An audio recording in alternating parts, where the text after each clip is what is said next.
आजपासून व्हिडिओ टाकणं बंद असं समजलं का मले? असं समजू नका. बेसन खाना लेकिन झोल नहीं खाना व्हिडिओ टाकत राहील. तुम्ही पहा आणि लाईक करा आणि शेअर करा. तुम्हाला व्हिडिओ आवडला तर सदस्य करा. हे पहा मग कशी भेळ आहे, चटपटीत खमंग एक नंबर भेळ लागते खायला. बघा मग कसे मुरमुरे नमकीन याची स्वादिष्ट भेळ आहे. येता का मग भेळ खायला? हे पहा मग कशी खटई आहे.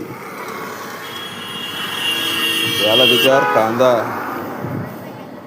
दोन्ही प्लेटमध्ये कांदा, एक आहे शेव, टमाटर. या मग भेळ खायला.